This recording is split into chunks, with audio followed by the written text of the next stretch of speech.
শস্য ভাণ্ডার হিসেবে পরিচিত চলনবিল অধ্যুষিত সিরাজগঞ্জের রায়গঞ্জ, তারাস ও উল্লাপাড়ার বিস্তীর্ণ ফসলের মাঠ জুড়ে যেন হাহাকার। বঙ্গোপসাগরে সৃষ্ট ঘূর্ণিঝড় মন্থার প্রভাবে গত কয়েকদিনের টানা বর্ষণে মাঠে মাঠে পানিতে ডুবে গেছে কাঁচা পাকা আমন ধান। কোথাও বা ঝোড়ো হাওয়ায় মাটির সাথে নুয়ে পড়েছে সোনালী ধানের শীষ। নষ্ট হয়েছে শাকসবজি সহ অন্যান্য ফসলও। আকস্মিক বর্ষণে ক্ষতিগ্রস্ত হয়ে হতাশায় ভুগছেন কৃষকরা। বৃষ্টির কারণে বৃহস্পতিবার, শুক্রবার, শনিবার এই 3 দিনের বৃষ্টির কারণে আমার 25 বিঘা জমির ধান নষ্ট হয়েছে। পাকা ধান তার মধ্যে 10 বিঘা পানির তলে তলায় গেছে। লোকজন বেগারে কাটতে পারছে না, কাটলেও সেগুলো ধান শুকানোর কোনো ব্যবস্থা নাই। সব মোলা পরে ধান বিক্রি করা যাচ্ছে না। খুব অসহায়ের মধ্যে আমরা পড়ে গেছি। আমাদের ধানের খুব ক্ষতি হয়েছে। আমার পার বিঘায় তো মনে করেন 8-9 হাজার টাকা করে খরচ হয়েছে। এখন দেখা যাচ্ছে সে খরচের টাকাটাই হয়তো উঠবে না। অর্থনৈতিকভাবে আমরা অনেক ক্ষতিগ্রস্ত। গত বৃহস্পতিবার, শুক্র, শনি 3 দিন প্রচুর বৃষ্টিপাতের ফলে তারা উত্তর অঞ্চল, বিশেষ করে তালমিনন, দেশে গ্রামে নয় জলাবদ্ধতার সৃষ্টি হচ্ছে। এতে করে ব্যাপকভাবে পাকা ধান এবং কাঁচা ধান পানির তলায় গেছে।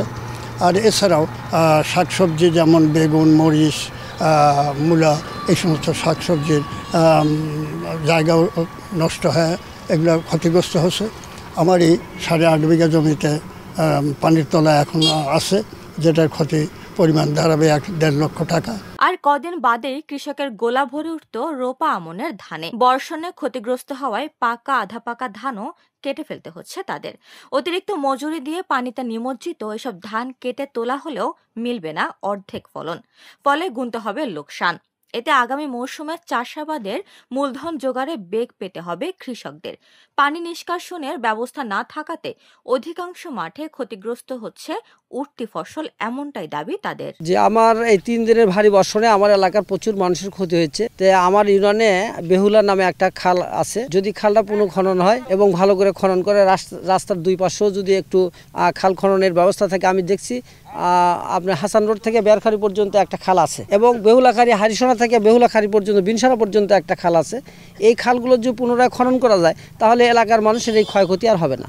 আমার জমি তো গাছছে অনেকগুলো, তার মধ্যে 7 বিঘা ছিল পাকা ধান, একদম পাকা, এরকম পাকা ধান 90 ধান। সে 90 ধান পুরো মাটির সাথে মিশে গেছে। আমাদের এই সাইটে গত 2 দিন আগে এই আবহাওয়াজনিত সমস্যার জন্য মনে করেন যে ক্ষেত খামারে যেগুলো ধান পান ছিল পাকা ধান, এগুলো সব বৃষ্টির কারণে সব তোলা যায়, মানে অনেক প্রচুর পরিমাণ ক্ষতি। যেরকম নিজেরও 5-7 বিঘা জমি পানির তলে তোলা আছে, বা আমাদের আশেপাশে যে আরো অনেকেরই এরকম গেছে। এখন কামলাও ঠিকঠাক মতো পাওয়া যাচ্ছে না, আমরা তো খুব লসের মুখে আছি। এগুলো যদি মানে সরকার না দেখে তাহলে তো আমরা মানে ক্ষতির দিকেই থাকি। আমরা চাই কি সরকার যেন আমাদের এদিকে একটু দৃষ্টিবোধ দেয় বা একটু যেন দেখে। তবে কৃষি বিভাগ বলছে ক্ষয়ক্ষতি কমাতে দ্রুত পানি নিষ্কাশনের উদ্যোগ গ্রহণ করা হয়েছে।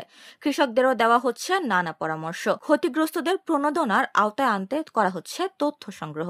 বৃষ্টিতে অনেক জায়গায় জলাবদ্ধতা হয়েছে, যেখানে আমরা অনেক জায়গায় পরিদর্শন করছি এবং আমাদের মাঠ পর্যায়ে যে উপসহকারী কর্মকর্তারা আছে তারা মাঠে ছিল। যেখানে পানি যাওয়ার ব্যবস্থা করা যায় তারা সেখানে কৃষকদের ওইভাবে উপদেশ দিচ্ছে, তারা ওইভাবে ব্যবস্থা গ্রহণ করেছে। আর যেখানে একেবারেই সম্ভব হচ্ছে না সেই হিসেবে আমাদের প্রাথমিকভাবে আক্রান্ত প্রায় 50 হেক্টর জমির মতো আমনের আক্রান্ত দেখানো হয়েছে। সেটা প্রাথমিক আক্রান্ত, কিন্তু কিছুদিন গেলে যদি আস্তে আস্তে পানিটা বের হয়ে যায় তাহলে সেটা আর কোনো চূড়ান্ত ক্ষতির মধ্যে যাবে না। আর যদি পুরোটা ক্ষতির পর্যায়ে চলে যায় সেক্ষেত্রে আমাদের ঊর্ধ্বতন কর্মকর্তাদের সাথে কথাবার্তা বলা হবে। ভবিষ্যতে যদি সরকার থেকে কোনো সাহায্য সহযোগিতা করে তাহলে ওইসব কৃষকদের আমরা সেভাবে ব্যবস্থা গ্রহণ করব।